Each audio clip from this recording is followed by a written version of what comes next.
All right, thank you so much for joining us tonight for Cooking with the Cap Times, featuring Jed Spink of Salvatore's Tomato Pies. Hello. I'm Chelsea DeCane-Jarabic, the Director of Marketing and Social Media at the Cap Times. I will pass it off to our food editor, Lindsay Christians, in a sec.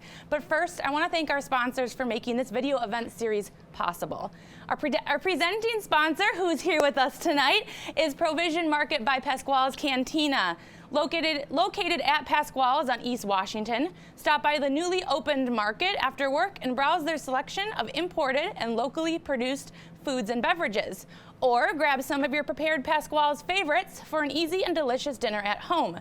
Visit pasqualescantina.com/provision for more hours and more info. Our official kitchen sponsor where we are this evening is Kessenix. For over 90 years, Kessenix has provided Madison and Dane County with quality products and outstanding customer service. Stop by their showroom to shop like a chef because they're always open to the public. You can visit kessenix.com for more info.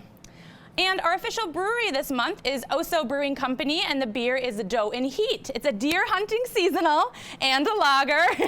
We hope you got some so you could enjoy it tonight while watching the event. But we're also giving away a few 12 packs to lucky viewers. There's an entry link that we'll drop in the chat for a drawing that we'll do after tonight's demo is over. Click that to enter, and you must be 21 or over to win.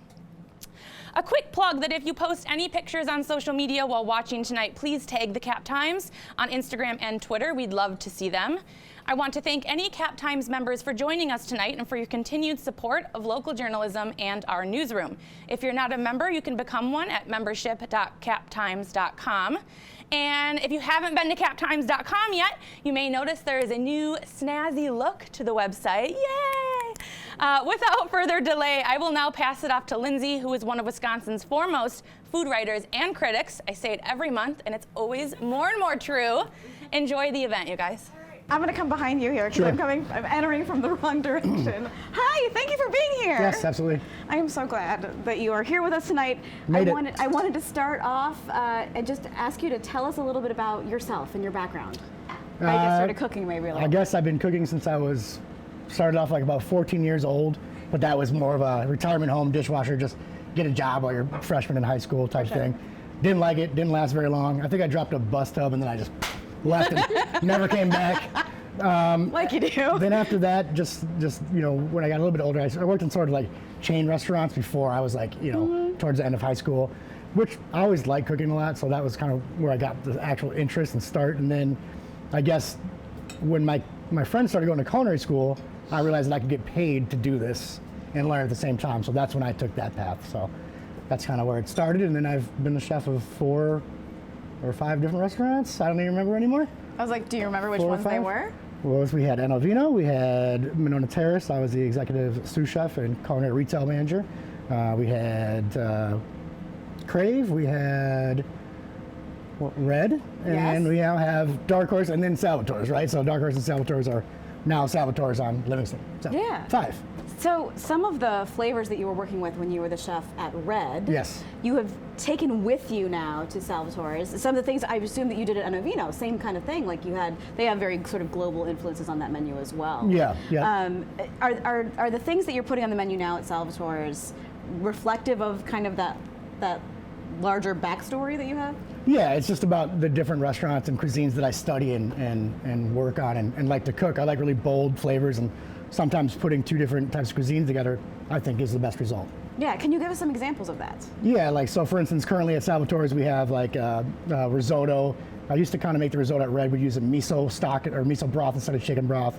You know, then tie in the Italian cheese, Salvecchio. Instead of doing like a regular like red wine demi-glaze, using a hoisin sauce for demi-glaze. You know, when you think pot roast or like short ribs, you often use a mirepoix, you know, which is onions, carrots, celery, cook that down. So instead of like using that, we do use that when we cook the short rib, but we also fry it in tempura better and put that on the top, so you get that sort of tie back into how you cook the meat. So that's one of the things I'm doing. And then we have the 5-spice brisket rigatoni there, so that's, you know, a play on what I like to think of maybe like a stroganoff, right? So we would use rigatoni, but then Chinese 5-spice, nori or seaweed brown butter instead of just a brown butter. The brisket is also seasoned with gochujang, cooked in soy sauce, gochujang, garlic, ginger, 5-spice, and then we top that with smoked scallion creme fraiche and Sarvecchio. So a lot of Italian Asian fusion going on there. Yeah. Or musing, I guess. Yeah, and a lot of ingredients that you just sort of mentioned that have a lot of flavor very concentrated. Yeah. Kind of in your, like, I have gochujang in my fridge all the time. It's this Korean chili paste. It's sort of, it has umami and heat. Right. Right? Right. Whereas something like hoisin might have sort of salty and sweet. You know, you have mainly sweet. I think hoisin is mostly sugary, right? Yeah, hoisin's pretty sweet. Yep. But there are things like that where you can add something, maybe a smaller thing to your dish and really change the direction or change what it tastes like. Yeah, like I've been told that I cook very bold, and I always want to keep that about myself. I want it to punch you in the face, not literally. Well, maybe. I'll let you guys know after this. No, I'm kidding. But it sounds great because you're going to be doing something tonight, right? That is, I think, a dinner party dish for sure. You could invite people over to your house and have something like this. And one of the things that's really cool about it is that you're getting a lot of like flavor power from a couple of the things that you're putting in it that you could maybe repurpose. If you didn't want to do duck, you could do chicken. We could do it with a couple different ways, and you can still use like the 5-spice or something like the technique that you're using with the sweet potato dumplings. Yeah. And have a lot of mileage. Yeah, you'll taste a lot of, like, this is, I guess, if I had to fuse, and I don't really like the word fusion because, you know, I think cooking is cooking, and I didn't get trained by a Japanese sushi master or anything like that, but it's America. We're so diverse. We have so many ingredients at our disposal. We should use it, right? And, so you see some French techniques tonight with sort of Asian flavors. But also, you know, the dumpling itself is going to be very reminiscent of holidays, like Thanksgiving, right? It's got sage and sweet potato dumpling, and it's just kind of that homey flavor. So it's kind of taking a comfort food and adding some different types of ingredients to it. Nice. Cool. Well, let's get started. One of the things that I really liked in the recipe that you sent me was when you had kind of a list of like, this is the order that you want to do it in, you know? Yeah. And I thought that was really great. So I organized the recipe that way. You guys should all have the recipe. I sent it out to everyone. But there you can kind of see like, okay, here's where you want to start. So where would you start here? Well, we'll see if I can remember it. No. Okay. Nobody said that, right? No, I recommend starting with the beurre blanc, and I probably should have called it a beurre rouge. So beurre blanc means white butter, and beurre rouge is red butter. You usually use white wine or red wine, but in this case I'm going to use pomegranate juice because it goes, you know, it's kind of seasonal, like for the duck. It'll go good with the duck, and I just think it's fun. So nice. no alcohol needed. So we'll start with the shallot is the first thing you're going to do. I love the knives that I get to see on this little series that we do. Look at that, gorgeous. Show them. That's This was amazing. a going away present from Tanya Zakarvik and Jack Yip, the owners of Red, when I left to do this venture. Very nice of them. Beautiful. And it looks almost light. Like it doesn't look. It's like pretty heavy. light. Yes, Yeah. I prefer, unless I'm breaking down like a whole chicken or something that's got a big bone in it. I'm definitely gonna go with light. Forgive me if I don't measure. I've done this a few times. So we're gonna start with this, and then I think I said about 2 cups of pomegranate juice in the recipe. 3 cups, you know.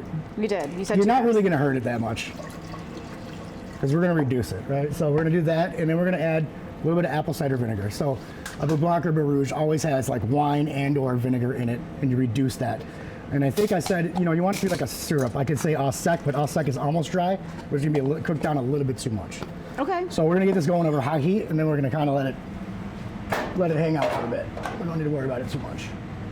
I decided once to try to make my own pomegranate molasses by doing this kind of thing, where you just sort of put it on a burner and wait for a very, very long time. And then I had a lot of pomegranate molasses and didn't know what to do with it. Okay. You want to grab Lauren for me, because these are not lighting anymore. Oh, Lauren.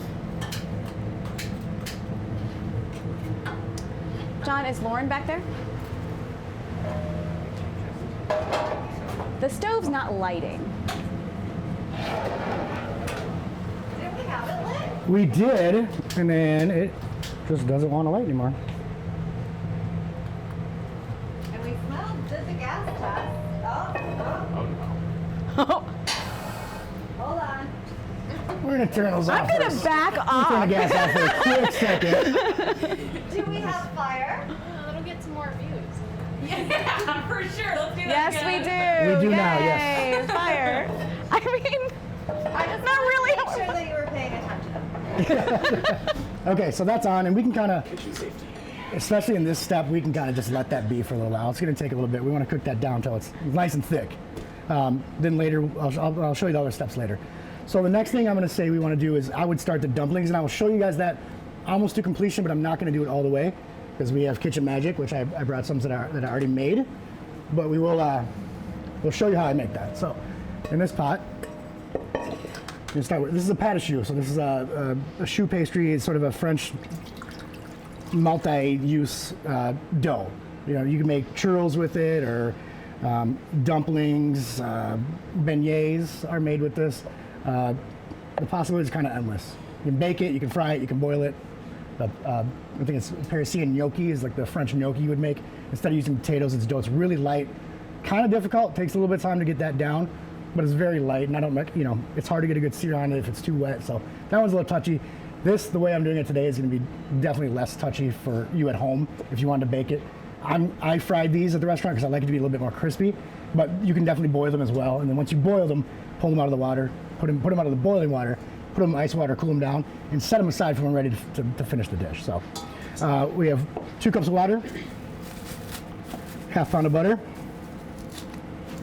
The technique here was similar enough to gougere that I just sort of used what I remembered from making gougere, like a... Oh yeah, I read it. It sounded great. Yeah. I was like, I'm just going to editorialize based on what I remember, which is like, you're going to mix a lot and it's not going to look right, but then it does. It does. It sort of separates when you put the egg in it, and it comes back together, right? It does separate, and it's a little alarming if you don't know that's going to happen, I think. Right, absolutely. So what I'm going to do is just, first off, get this butter melted into this water. Would you cut it up to make it melt faster?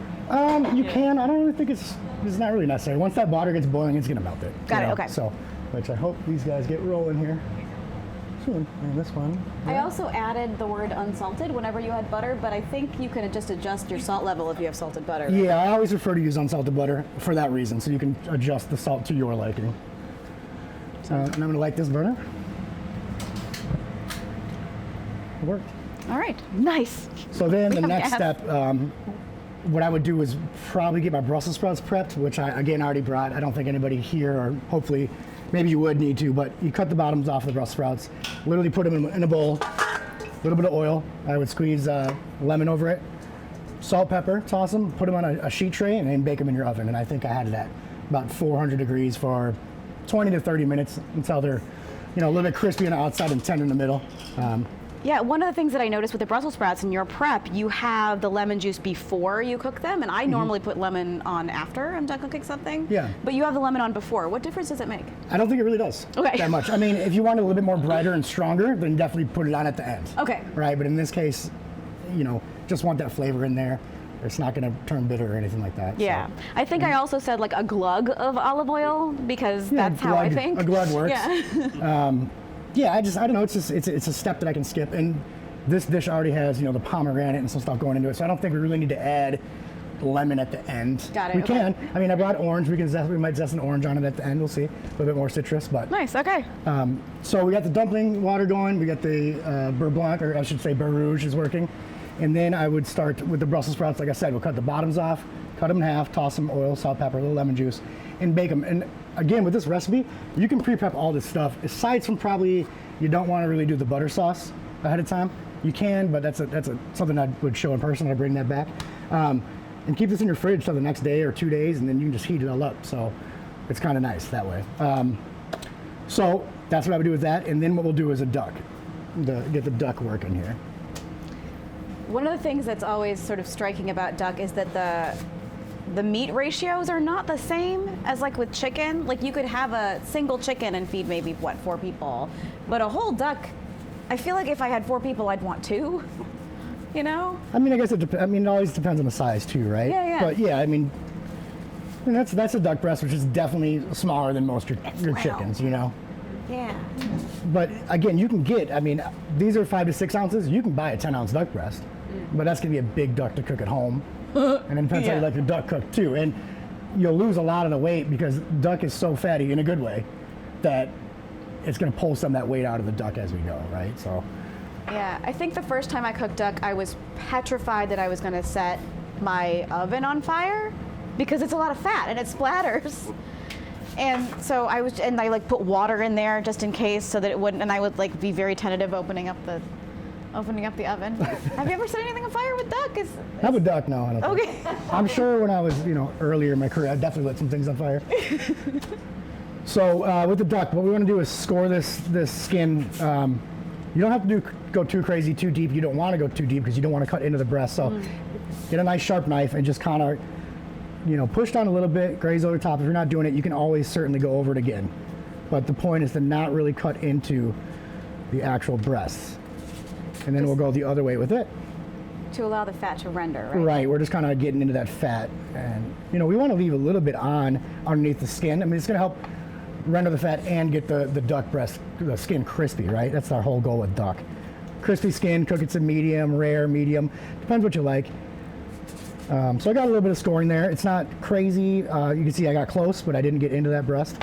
And then what we'll do is season with salt and pepper. Pretty heavy on the skin side. Because who doesn't like salty, crispy skin?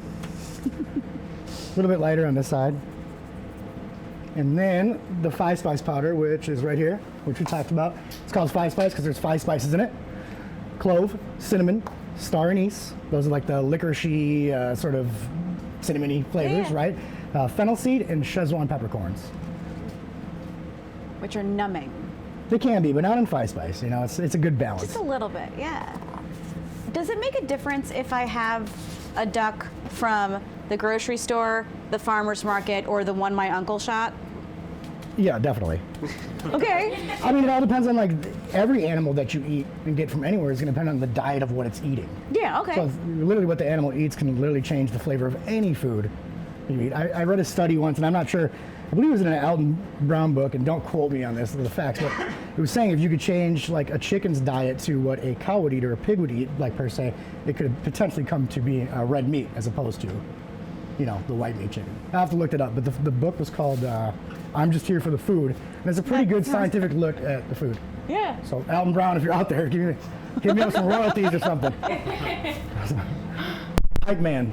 Okay, so with duck, we're going to start with a cold pan.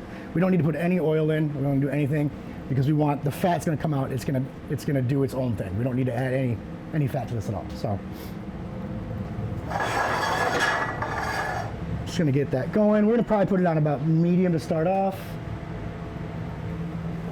So because I scaled up the number of breasts that we were doing for this recipe to match the rest of everything, I said in the recipe to do it in batches, which is what I would do if I was at home.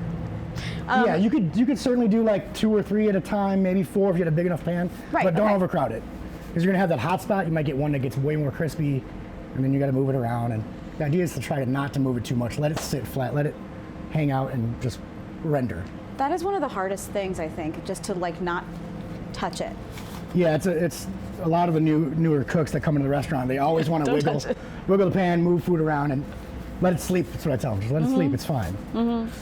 So, a question. Yeah. Toy. We had to send our apologies to Toy because I messed up. Toy's our biggest fan of Cooking with the Cap Times for those who don't join us regularly, and I forgot to invite them tonight, but they said it's okay. They're going to join us in January. Oh, good. Toy said, I've only purchased duck from Woodman's, and I don't have an uncle nearby to go hunting for me.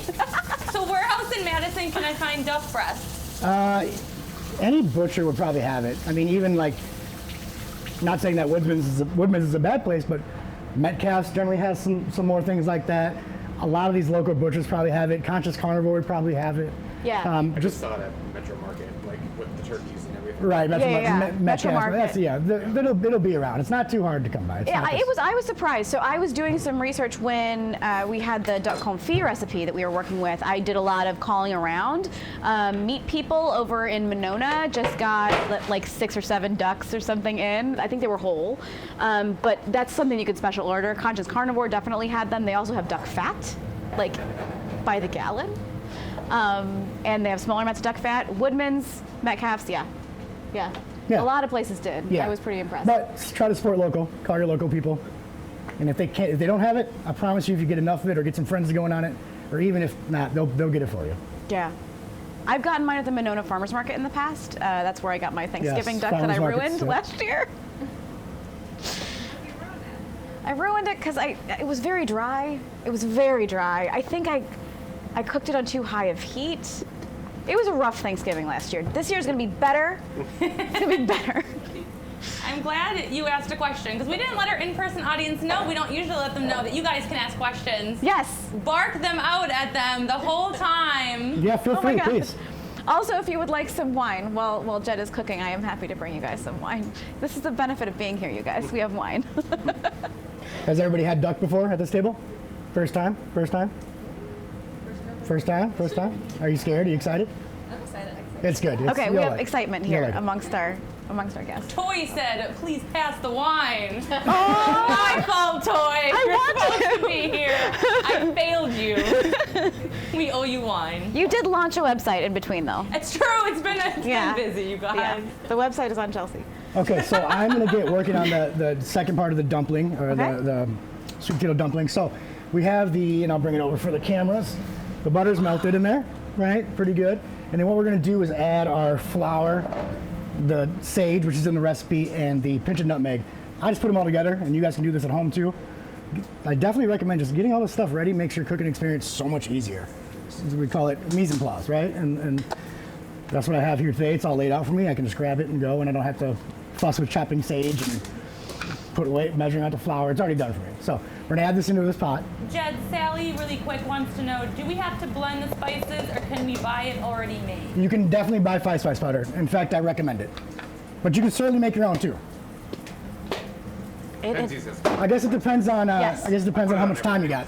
Yeah, Penzies does have good five spice. Five spice is actually really wonderful on roasted squash. That's how I use it a lot. But it's so aromatic. Like I can smell it even now. Like So this part you're gonna want to keep over the heat, but so the camera can see, I'll bring it over here. Right, it looks like mashed potatoes, but not in a good way. So what I'm doing over there is just constantly stirring like this, but over the heat, because I want to keep cooking this down.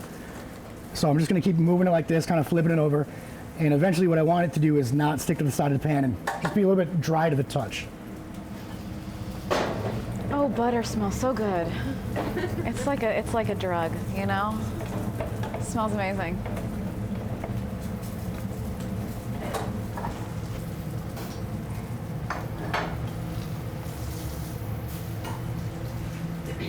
I was very nervous the first time I did a choux pastry that I was going to cook the eggs, you know, which you can really do.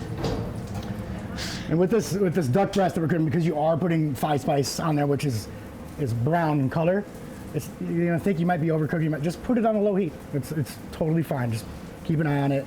If it turns black in color, then it's probably burnt. But just low and slow.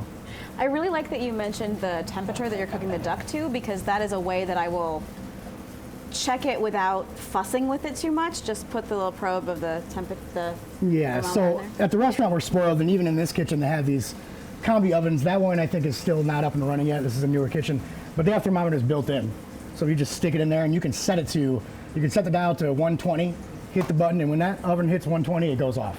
Take your duck out, take the probe thermometer out, it's done. I'm gonna do it old school, just because you guys probably won't have that oven at home. This feels medical to me, like. Yeah, it's part of the uniform. That's great. I love a lot of pockets. Just good to have pockets, a lot of them.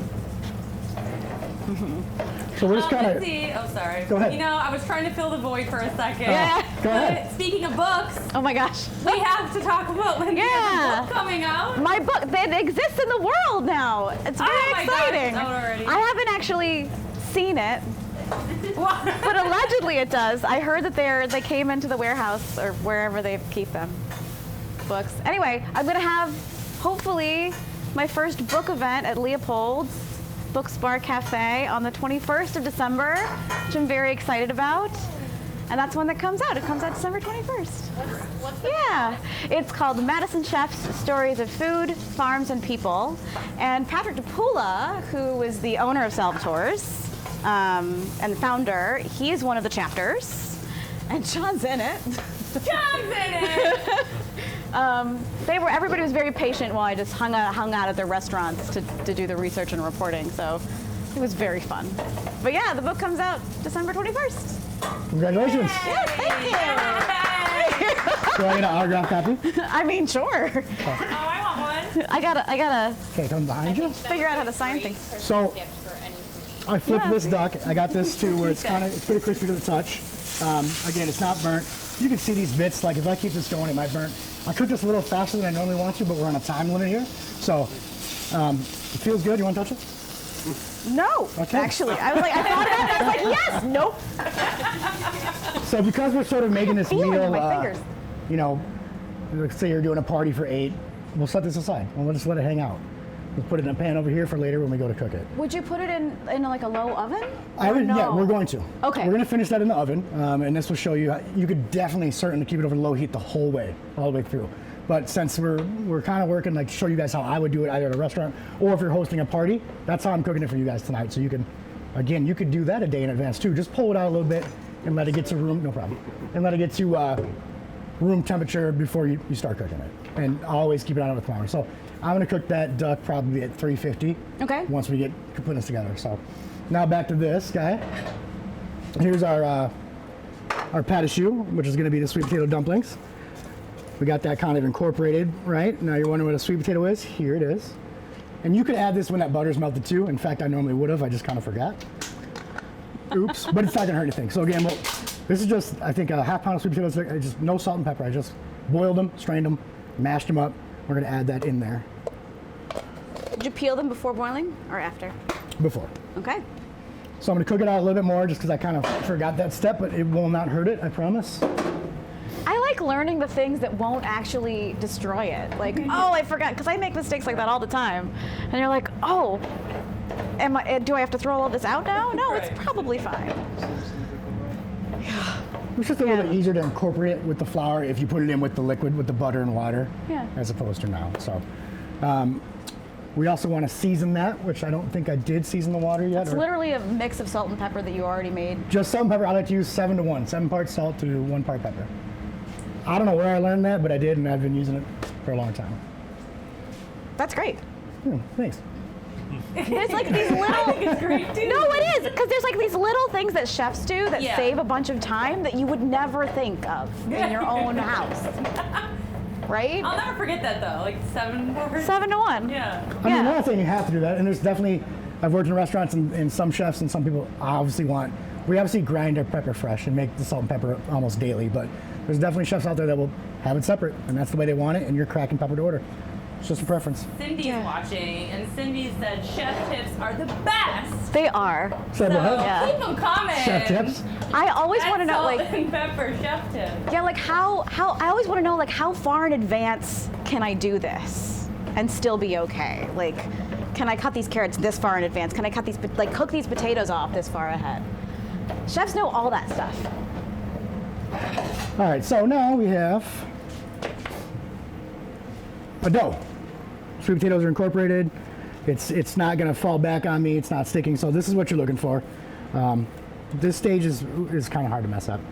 It's adding the eggs and things like that. So the next thing I would do, some people will use a KitchenAid mixer for this. I'm just gonna do a bowl because I'm cooking for a small amount of people. If we're in a restaurant, I'd probably be adding, it depends what I'm making, but if I was doing, like, say, the French gnocchi we talked about, that's probably gonna give about 20 eggs because I'll be making a huge batch. So here I'm only gonna add 2, which is the recipe I wrote for the at-home people. But what I want to do is just kind of let the steam come out just a little bit so I don't cook my eggs. You said that these can't hold?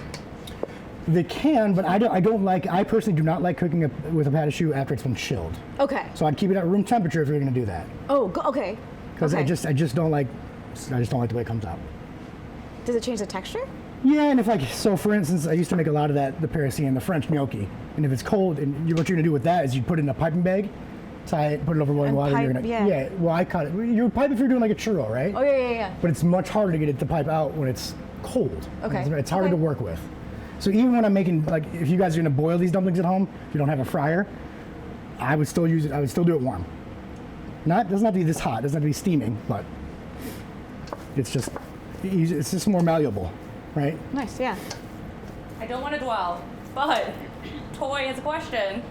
What peppercorns are your favorite, Chef Jed? You brought up the salt and pepper mix, and people want to know. I like them all, but it depends on the dish. But I'm a big fan of pink peppercorn and Szechuan according to the dish.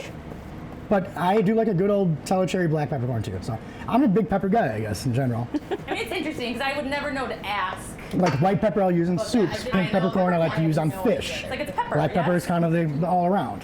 Szechuan's going to be more when I'm going for the Asian direction. So. Do you ever do grains of paradise? I love grains of paradise. They're kind of like a pepper. Yeah, I don't use them too often, but I definitely have. Yeah. So I think that's going to be okay. So now I'm going to switch over to the whisk for this part. Pardon me. So we're just going to crack 2 eggs. I'm going to slide this over if you don't mind. Yeah. Get out of the way.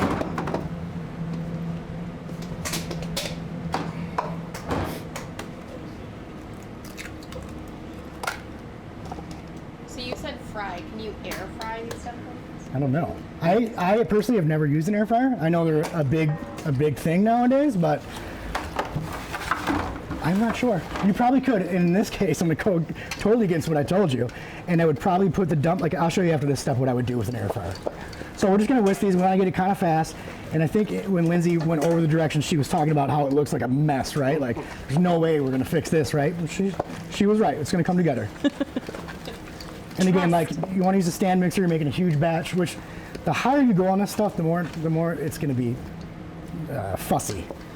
And that's, again, another reason why I like to fry these, because I just drop them right into a deep fryer. They crisp up, you get a little texture on there. They'll be soft in the middle like a dumpling you'd expect. Hold up better in like a broth than it would if you just drop them. So. Can you overwork these? Yes. Okay. But, so you want to go until the egg is incorporated, and then it's not really that glossiness anymore. So that's where I'll stop. You can overwork pretty much any dough. Sourdough? Yeah. All right. I mean, maybe not like a pound cake, right? Because it's heavy already. Pound of butter, pound of everything. flour, pound of everything. So, drop dumplings and like the fryer.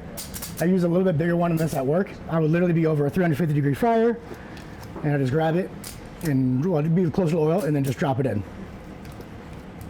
Same thing if you're doing it over water. Just get close to the water and just kind of drop them in. When they come to a float in the water, you let them simmer for like about, I don't know, 5-10 minutes. Oh. Just a little dumpling. It's right there. And then pull them out. Try one. Make sure it's cooked to your liking in the middle. And you can always cook them more too. Like, you're gonna put them in a soup. That's what I would do. Now, air fryer. And what Lindsay was talking about earlier about baking these, you certainly can. Again, I like to cook it when it's warm because I can maneuver better. If I was making churros, I would put it in a piping bag with a star tip on the bag, pipe it on a piece of parchment paper or sheet tray, and bake that way. And then when they come out, sprinkle with your cinnamon, sugar, a little bit of salt. For an air fryer, I would put a sheet tray down with parchment paper. I would make all these dumplings, and I'd put them on that paper, like so, and then I would actually let them cool. I would put them in the fridge, so then they'll be hard, so it won't move around. Then I'd put them in the air fryer and try it like that. Is it gonna work? I don't know, but that's how I would try it. So I'm not gonna really cook these any further, but you can see what the finished product looks like. Now this is in a deep fryer, but they end up looking like that. Oh my goodness. It's a beautiful dumpling. It is. Thank you. It's a very beautiful dumpling. It looks almost like an arancini. And you're not gonna get this color on it if you boil them, but the flavor is still there. So we can set this aside. So you wouldn't bake them though? Yeah, I said you certainly can. You certainly can. I was just like wandering over here. And Yes, you certainly can. Okay. That sounds great. Yeah, I mean, it's whatever your preference is. If you're gonna go for a soup, cook them in the soup, right? And if you're gonna make a big batch of soup, only cook some, and then when you reheat your soup next time, do the dumplings again. Oh. That would be totally fine to refrigerate. Okay. Yeah, I think you could. Because you're gonna boil it. It's gonna be intense. Yeah. And I told her with the air fryer, you would sheet tray them, like you were talking about baking them, sheet tray them, but then I'd go against my word and put them in the cooler so they don't just fall in your air fryer. Again, I've never used one, but I imagine it could get kind of messy. So that's what I would do. I'd let them, and then put them in, and then hopefully they look something like this. Yeah. Let's see, what are we doing now? This is done. So we're still cooking this Beurre Rouge, which, again, that's why I started first. It's the most time-consuming step. I feel like recipes will always be like about 20 minutes, and like 40 minutes later, I'm like, why? And there's always things to take into account too, like how hot is your burners, how new kitchen for me, I don't know, how big is your pan? There's always things to adjust to. So Would you cover it? I would not, because I don't want the moisture to get back in. I want it to get dry. Oh, right. Or 20 minutes of prep time and an hour and a half. An hour and a half later. Yeah. So it's getting there. We still have a long ways to go, but I do have the vinegar and the pomegranate in here, so the flavor's there. I'm only cooking for 8 tonight, so I'm just gonna get rid of a little bit of this, just to make it cook a little bit faster.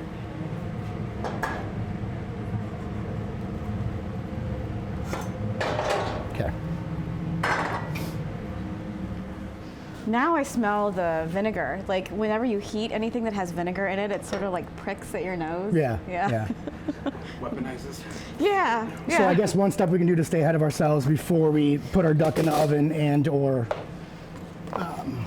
our beurre blanc is ready, we'll get this ready for like a reheat, right? So we'll grab a big pan.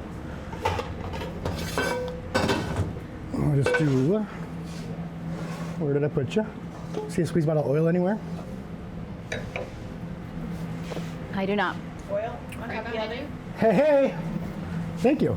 Nice eyes. Good eyes. Sure, we don't look up. Yeah. So we're just a little bit of oil because the dumplings will stick a little bit. I'm not too worried about it though. So just a little bit. A lot of people go really heavy on oil. Don't.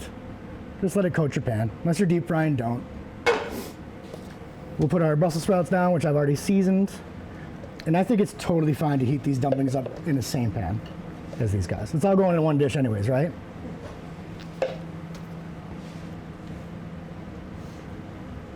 And again, it's gonna look weird to the people watching at home because I'm cooking a plate of one right now, but eventually there's people in front of me that I'll be cooking. They're all gonna get to eat tonight, so I'm kind of doing both at the same time. Make sense? Yes, Right. totally. I love the crispy, when Brussels sprouts get those crispy edges. Yeah. It's like my best part. Yeah, it's like as good as, like for me, it's like French fries. Those smell so good. Yeah. What did you say you seasoned them with? The Brussels sprouts? Yeah. I just seasoned them with salt, pepper, and lemon juice. A little bit of oil before I baked them. The sauce I'm cooking with it, the beurre rouge, the pomegranate butter, we can call it, it's strong. It's got a lot of flavor to it. The dumplings have sage, so you'll see. It's gonna all come together as one dish. That's something you have to think about when you're creating dishes too, is I wouldn't want to put sage, like I wouldn't rub the duck with sage because I got sage in the dumplings. The Brussels sprouts, it's got lemon, it's got some acidity. We can always fix that. We can add more at the end. So when you're composing a dish, not everything needs to, you want it to actually be different, I think. Yeah. You want to taste it, but you want it to come together. I think that the thing that will often stop me is I'll be like, wait, does sage go with five spice? Like, I don't know. Like, and I want someone else to like assure me. And it does, because it goes with duck, right? And 5 spice goes with duck, right? Right, So, yes. Take a shot. Use these ingredients that you know work with these things. Yeah. I have to always remember it's just food. Like, if it doesn't taste great, it's like my husband will probably still eat it. Most likely. How hungry are you? Yeah, how hungry are you? Exactly. So for the last part, well, I guess it'd be the very last part, which I'm not there yet. We're gonna take a half pound of butter and get that diced up for our butter sauce. The amount of butter in this recipe, I love it. I mean, I do. I love it very much. You gotta remember, it's 8 people though. Yes. Well, and also, this is, I told you holiday. I was like, the brief is holiday, right? Right. So this to me, I don't do Thanksgiving, for example, with less than at least like 2 to 3 pounds of butter. Yeah, you have to. Yeah. And these proportions that I'm making, it's probably gonna feed more than 8 people, let's be honest. Yeah. But you gotta be safe. Make a little extra. Always good. Yeah. Well, you might want to eat, right? I do. I 100% do want to eat, yes. Okay, so there's that. Let's keep that there for now. Let me take a look at this.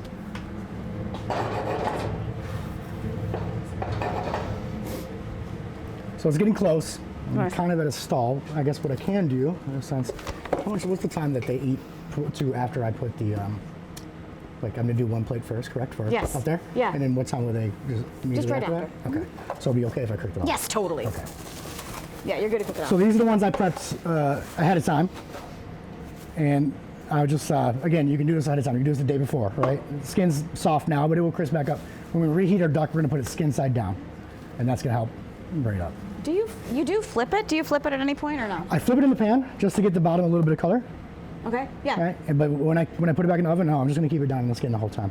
Then quite the opposite, when you pull it out, you wanna flip it back over while it rests so you don't get, the moisture doesn't make your skin soft. Right, for sure. Say you wanted to do this with a different protein, Yeah? like a chicken, like chicken thigh, chicken breast. You want to make sure it's something that has the skin on, right? Yeah. So If you you want can- crispy skin, yeah, sure. Are there other like things that you might do, like in terms of substituting? Like say you don't have duck or you're not into duck. I would use like veal for this dish would go good, right? Nice, You know, okay. veal's gonna have, you know, I don't like the word gamey. Sometimes it can be gamey, but sort of that different meat. So it tastes a little bit different than any like bison would probably work.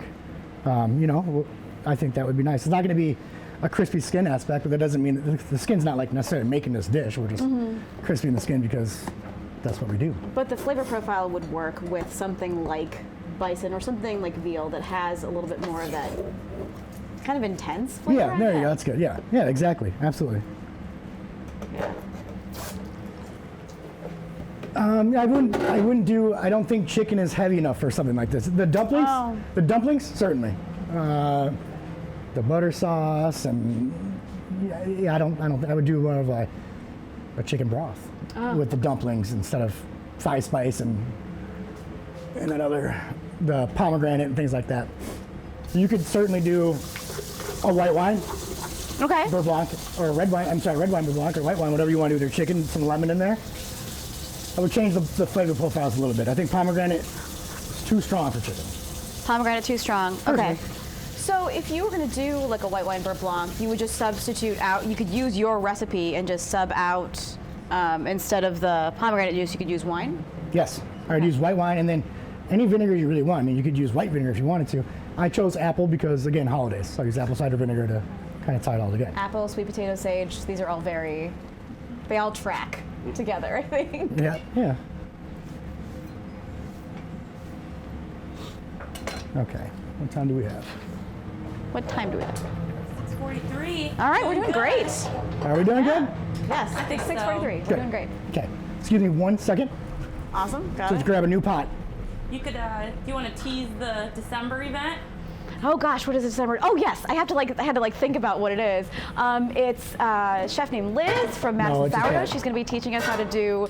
I told her I wanted to do some kind of large format baked dessert. Your description So- in our shared document was cakes, cakes, cakes. And I got so excited. So it's probably gonna be a cake. I would assume it's gonna be a cake. Oh my goodness, that'd Yes. be amazing if it was a showstopper. But no, it will be probably a cake of something like that. But I didn't want to put too many parameters, for her because she's a pastry chef at Madison Sourdough. She can do whatever she wants. It but does not matter yeah, what she wants to do. she's gonna. It'll be delicious. They will be delicious, and I think it'll be really fun. But I'm hoping that she can bring just a few techniques to maybe help.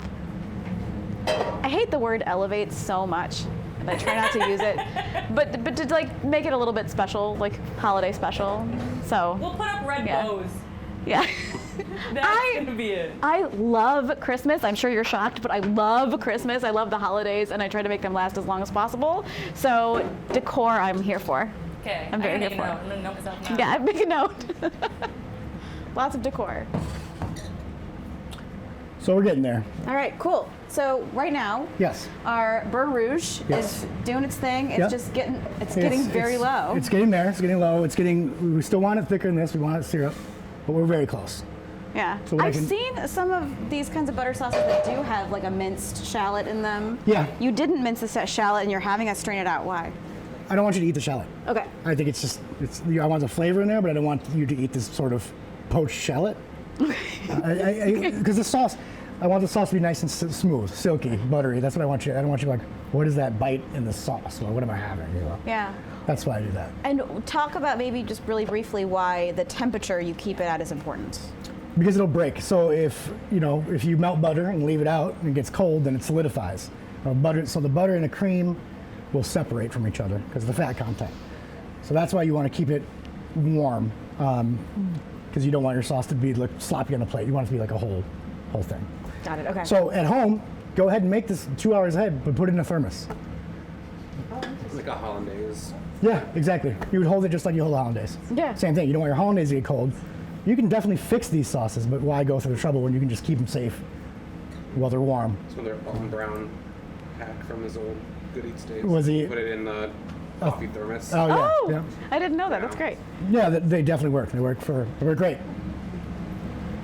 And next time your husband goes to have some coffee out of the thermos, it tastes like butter sauce. Could be worse. Yeah, I mean, yes, right, true. Just what your expectations. Coffee, bulletproof. Butter, yeah, it's like bulletproof coffee, like butter coffee. It's good for your something. I don't know. Jed, do you guys have any holiday things happening at Sal's? We do. We are sold out of our Thanksgiving meals for 4. That are like to go? Yeah, it's sort of like a take and bake thing that we did. So thank you everyone who purchased and participated in that. We are at capacity for that. And then we'll be doing just, seasonal specials and things like that. There's probably some other stuff that I'm not thinking of right now because you put me on the spot. But we'll do a Christmas take and bake too. So if you want our food and you missed that, we'll have that as well. So we also offer vegan options for anybody who's vegan as well. Nice. Okay, so this is where I want this now. I could even go a little bit more, but it's pretty good. So now what I'm gonna do is just add the cream, and then unfortunately for you guys, we gotta cook that down too.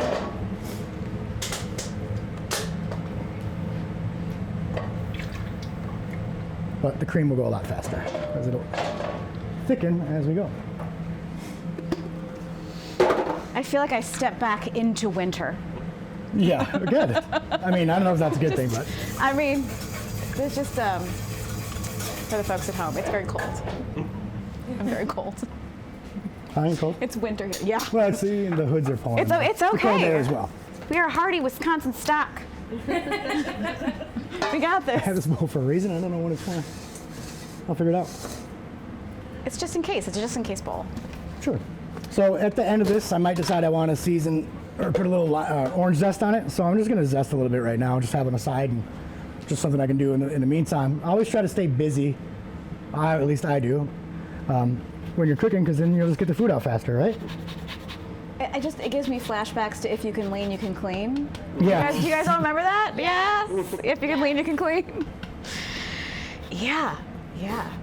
I love that you brought fresh pomegranate because it's one of my favorite things for this season. I have a pomegranate in my house at all times during the pomegranate season because it is just one of my favorite things. And I figured pomegranate juice, why not throw some seed in there for garnish? It'll look good, it's going to taste good. I seed them over a water bath, and then the arils will sink while the pith will float. And it's a nice little trick. If you're looking for a pomegranate trick. I love pomegranate.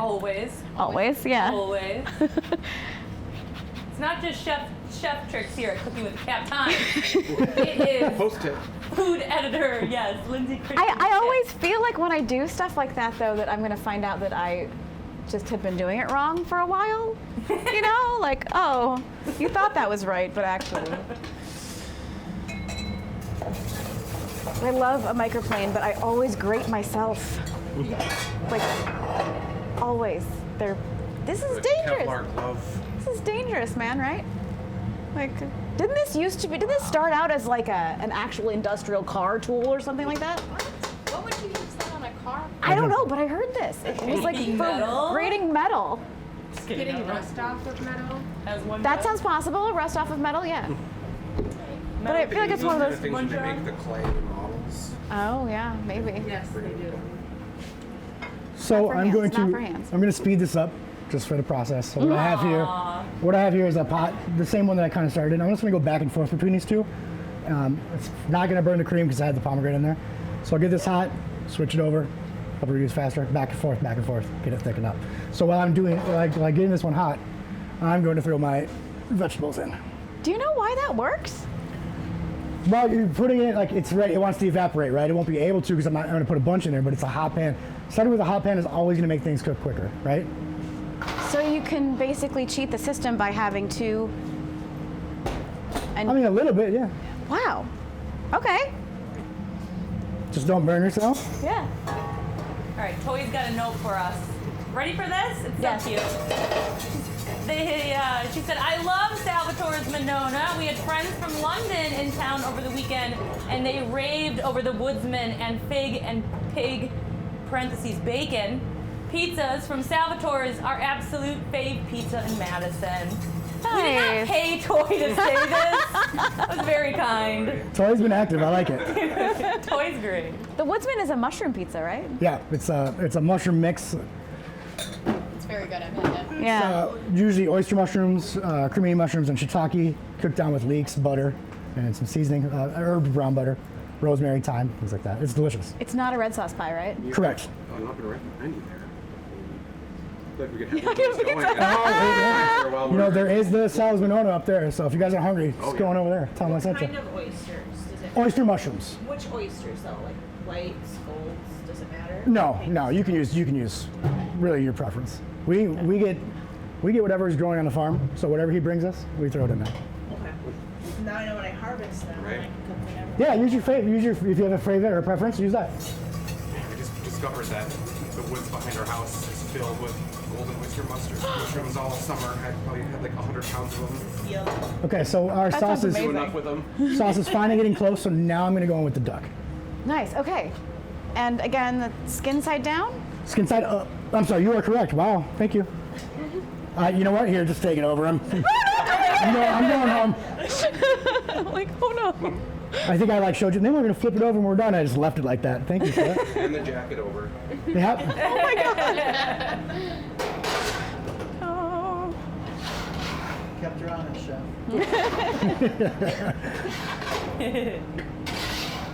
Now is when we got to pay attention because we really don't want to overcook this duck.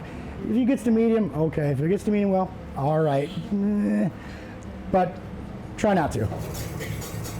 I feel like every chef who cooks pizza or makes pizza has a complicated relationship with it because we American diners love pizza and chefs tend to be creative people.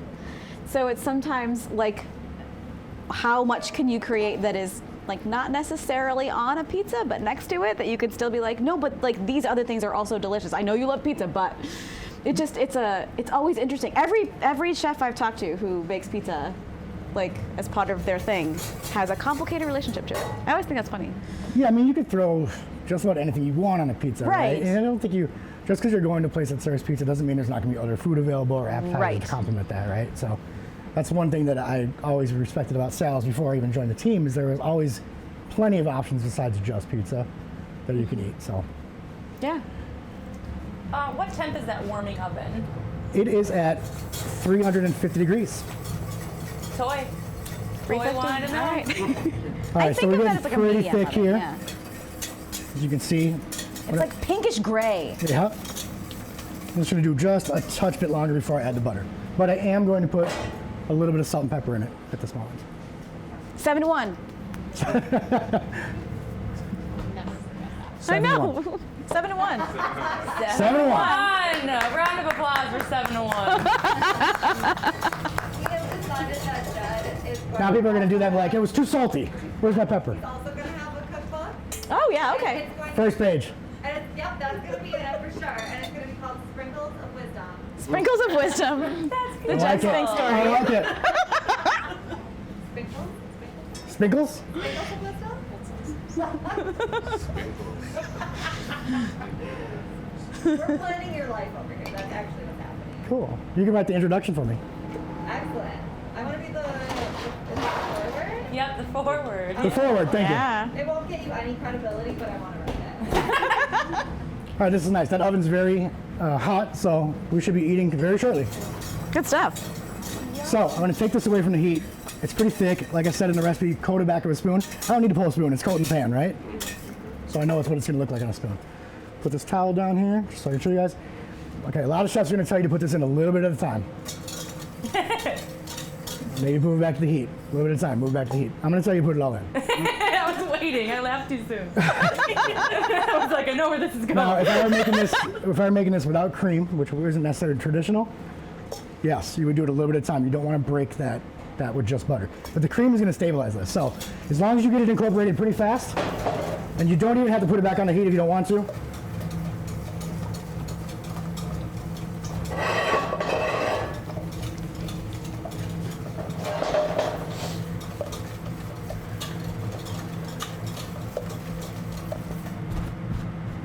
Ooh, this towel is giving me some fuzzies. It is giving you fuzzies. Yeah. Yeah. There you go. This jacket's kind of staticky.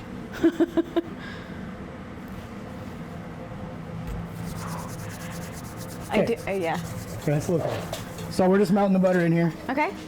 It's almost all the way incorporated. All right. We won't need any heat. Pan's hot enough.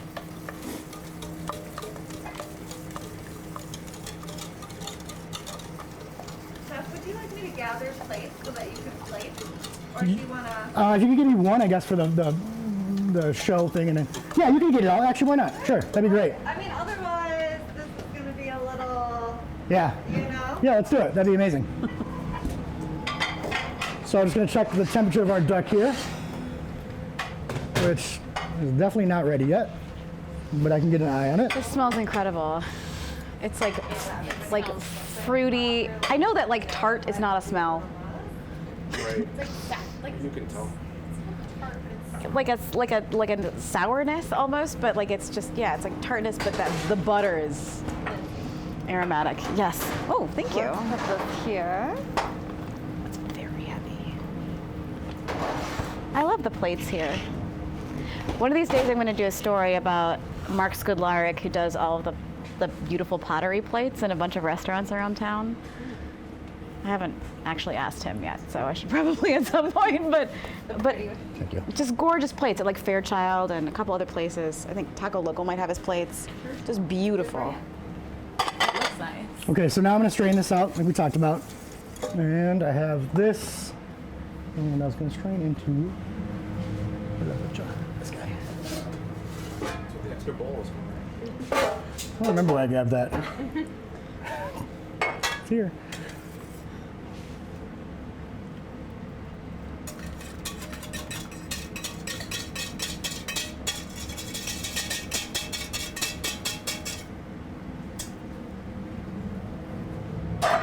Now I'm not going to put this over the heat, and if I did, I'd have a water bath under it, or a bain-marie as we would call it. I'm simply just going to put it back over where that burner was hot. Okay, it'll stay warm at least till I serve you guys. But this is when you'd put it in your thermos. Okay. Okay, so we have the duck going. Should be pretty soon here. Put this away. I'm gonna leave you some butter and some pomegranate juice. So the butter sauce took most of this hour, Go for like it. 40 some, yeah. Why not? A decent amount of time. What? The butter sauce, that's the thing that takes the longest, right? Because it has to reduce. And that's what I said. You want to start that first, right? And that's the reasoning behind that. Got it. So you could actually do the butter sauce and the Brussels sprouts at the same time. Sure. You can do the butter. Again, if you're going to have that thermos or something that's going to hold it, you can go ahead and do that before you even get anything else going, right? Yeah. Depends how long your thermos, how good your thermos is, I guess. How long you're going to hold it for. I like the idea of being able to use it on a lot of different things too. Like if there are vegetables you could use it on. Oh, yeah. Yeah. And that's kind of why I picked this sauce for this dish, because I know it'll taste good with the dumplings. I know it's going to go good with the Brussels sprouts. I know it's going to go good with the duck, so. Will it reheat? The beurre blanc? Yeah. It will. So, like, if you're going to do that, though, Will it reheat is the question. yeah, this is tough. So, you know, however you store it might be in a container like this. You can't just like put it over high heat and let it rip. It's gonna break, right? So, but you do need to heat it up so you can separate the butter back off. So, put it back in a pot, very, very low heat. Wait till the butter will come to the top. Then you're gonna strain that. You would strain that butter off. Say you do like another vessel, and then what you would do is reduce cream until you got it like as thick as how I had that at the end there. So give the cream back to that consistency. Then you're gonna add the solid part into there. Get that cooked down so it's like and then slowly add that butter back in. That's how you bring it back. It's we do it a lot, but if you don't have to, don't.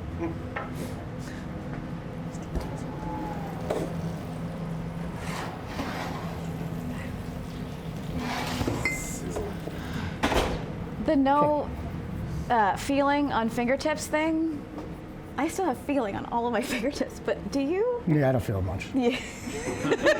It's gone. It's pretty much gone. Yeah. I mean, of course you do. I mean, it's more like a numb. Like I don't, unless you like if I put my hand on the burner, I'm gonna feel it. But yeah, I definitely have a what's a resistant to high heats. When I was regularly at a coffee shop, nothing.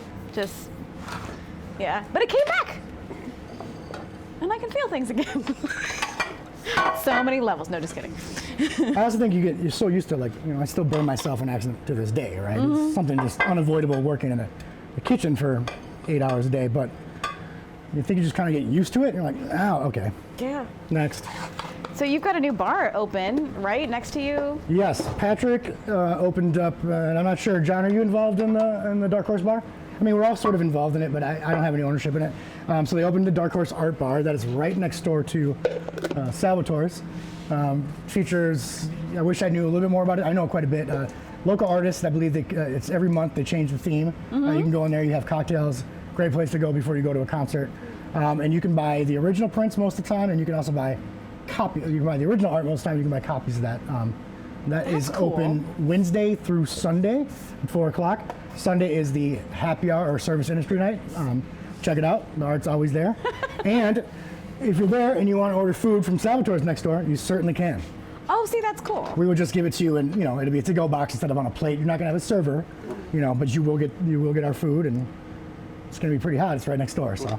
That's pretty great. I've had Salvatore's delivered to me at State Line before, and I recommend that. That's also a great move. But the art bar sounds really neat. Like it's a cool concept.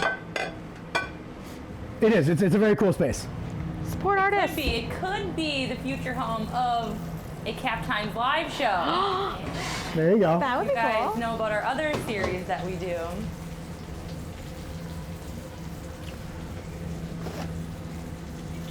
I love that I went into print journalism and ended up doing events.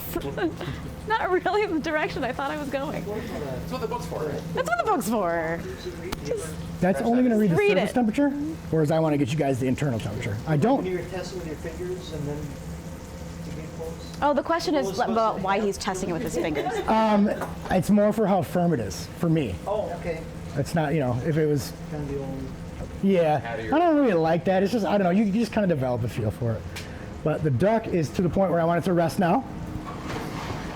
And remember, this duck is any meat you cook, you want to stop it before your desired temperature because it's going to rise by 5-10 degrees.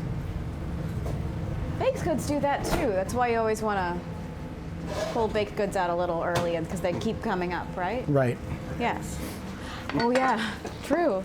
So we'll go back this way. See the skin on that? Look at that skin. And you can, Chelsea's doing a happy duck We've got dance. the music softly on here. And Four non-blonde. what's the, yeah, she and you was can probably out. smell the Five Spice now, and like the sort of the, at least I hope you can smell it. Yeah. Oh, this is a playlist. I get it. It's what's going on. So sorry, one more boring part, but it's a very important part. We need to let those guys, like I said earlier, they got to sleep for a little bit. So we need, you know, let's give it a little 5 minutes, and we'll start plating, and then you guys will be eating in no time. I'm going to run these back to the kitchen to make it easier for my friend who's going to be helping me out doing dishes tonight, and I'll be right back out. Okay. What we can do for the, should we wrap up the video portion of it? And we can definitely take some pictures. Yes, we will share them on Instagram for sure. These are So the ones that for- way, we will almost- wrap up almost the squished video myself. portion of the evening. We want to thank you guys all for watching. This video will be shared. That's actually gonna be on the hilarious to Cap watch. Times This Facebook side? and That YouTube side. channels and our website, so you can go back and watch it anytime. We will take pictures of the finished product tonight. So I know you're all waiting, but we don't want to take up much more of your time at home. Lindsay, thank you so much. Thank you. Of course, thanks to Chef Jed Spink and Salvatore's Tomato Pies. Thank you to our presenting sponsor, Provision Market at Pasquale's Cantina, our official kitchen sponsor, Kessenix, and our official brewery, Oso Brewing Company, and the beer of the month is Dough and Heat. We were just saying we're going to wrap up the video portion. I will play one really quick for them. Yeah. Yeah, Oh, okay, good. Just so you can see what it looks like. And then we'll cut you guys off more. No, it's perfect. So we have our sauce. It's got a ladle. I'm gonna try to make this pretty wide because I want it to touch the dumplings, the Brussels sprouts, the duck, a little bit of everything. I know. And I brought an extra duck, so we still have. No one has to eat this one. Just gonna kind of spread it out a little bit like this. I'm gonna slice this thin for you guys.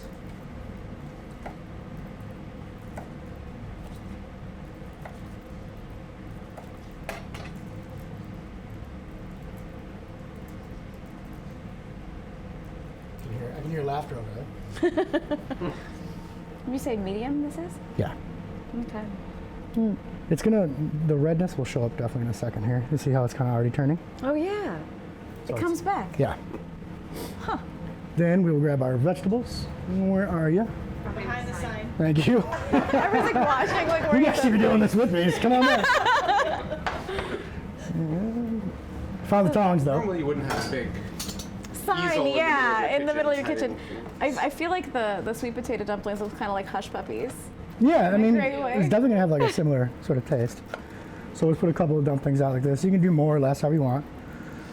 Do some Brussels sprouts. Put that there.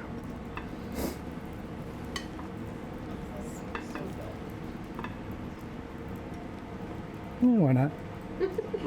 One more. Go to this guy.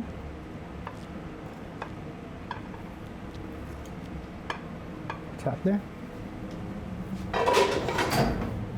And this part is obviously optional, but I'm just gonna use a little bit of fried sage on the plate. So this is just sage leaves that you've fried and then drained on a paper towel? Yes. Yep, correct.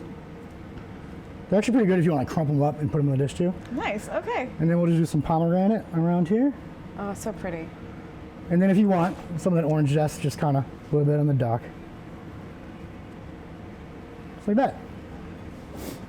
So there's the roasted duck. Ooh, yeah.